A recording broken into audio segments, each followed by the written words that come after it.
Hello. Going to go over the upper receiver build I've done for this 45 Raptor. This is Palmetto State lower and Palmetto State upper. Let me start with this barrel from Saturn barrels. Of course, you can see the 45 Raptor. This thing is machined so well that and it's just an 18-inch. I can't get it back out of there.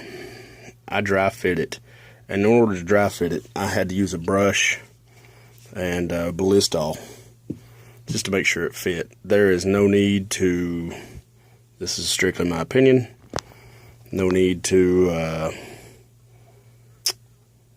put thread lock on that barrel for this receiver collar. It is tight. Very nice. Very nice.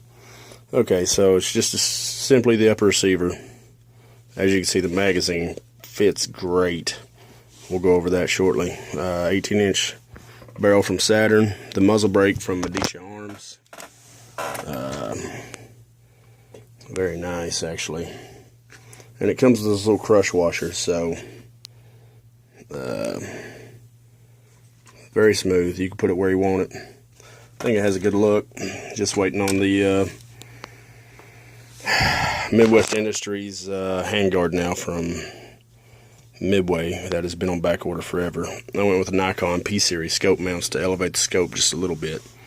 Let's drop that mag and start there, I guess.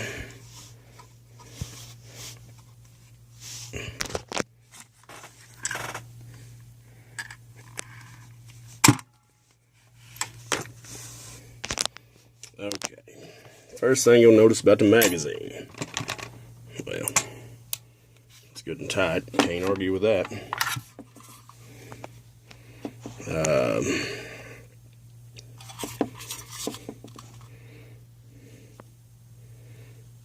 They've either machined this follower, I know they've added this, but it's basically the feed ramps, and this does not go down.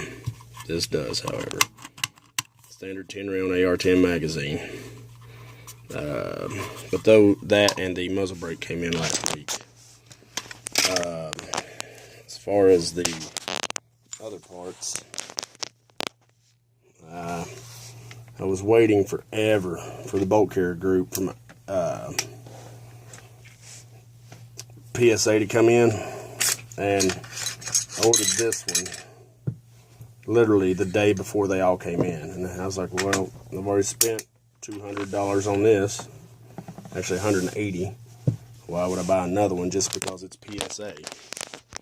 Alright, so yeah, I did get their charge handle, but to my knowledge, there's nothing special about this. Any DPMS style charge handle for an AR10 will fit. Bolt carrier group. It's the nickel boron coated QCQ. It's got this big analytical friction thing with it. I got this off Gunbroker. First thing you'll notice, two things. There's no serrations here for the forward assist. Me personally, using this straight walled cartridge, I don't think we will ever need it. Could be wrong. Don't know. And instead of the little pin like on Bushmasters and most, come on now, focus. That actually is a little screw head. You unscrew the screw head, and of course that drops your firing pin. You can pull it out, and then you can turn it, pull your bolt retainer, pull your bolt out. Gas key, everything looks awesome on this thing. Main difference I noticed, this being my first AR10, that is a heavy chunk of metal. I mean, just a stud of a piece of metal. It really is. But no complaints so far. I've not even got to test it, so keep that in mind. Moving from there, when I started reloading this cartridge, to get my length to test the barrel of what it liked. You know, I simply barely seated the, actually I used a 240 grain Hornady XTP into a piece of brass, and yeah, I left the primer in there. There was no powder, okay? There was no powder, but I dropped that brass in the chamber and I slammed the bolt shut, and I got this. Now the primer did not detonate, but how it didn't, I do not know. Look at that. That's a pretty deep indention. So I don't know if that's because the bolt carrier group. I don't know if it's because there was no friction of the round coming up out of the magazine and into the chamber. I don't know yet. We'll experience that when I get a forearm and I can point it in a safe direction and slam the bolt. I chose 2 loads, 240 grain Hornady XTP for my fast cartridge, my fast round, and check out this stud, 360 grain flat point. Of course, it's got the gas check on there, but absolute hoss of a cartridge. But yeah, so that much is crammed down into that. And of course, there's the 240 grain XTP. Really excited to shoot this, but I think this one will be moving.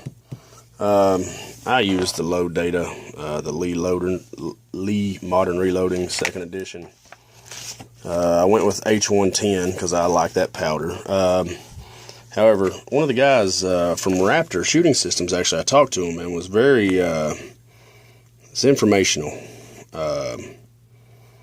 He said to try the Vittori 10 star for the suppressed loads. Good, clean burn, no residue, nothing like that. But, alright, so 240 grain XTP, beginning load is compressed. You're looking at close to 2100 feet per second. Max load 48.5, 2250. So I don't know what barrel that was shot out of. It could be faster out of our barrels. I won't know until I put it in front of my chronograph. So yeah, you've seen the rounds. Now let's compare them. Of course, there's the empty brass.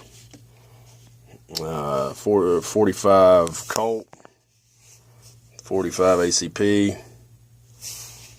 Now I will say, in looking at that magazine, I wondered, well, why didn't they just make the cartridge longer? You know, I want more power. Okay, well, I'm pretty sure you couldn't, because you need to have a feed ramp basically for a straight walled cartridge. But you can take this optimistically or pessimistically. This 45 Raptor is 1/10 of an inch longer than the 450 Bushmaster. Now, it doesn't sound like much, but put them in these terms. 38, 357 Magnum. We all know how much power 357 has over the 38. It's only a 10th of an inch difference. So you can take that how you want. But once we get to form, we'll throw a few shots downrange on the Crony. Really looking forward to it.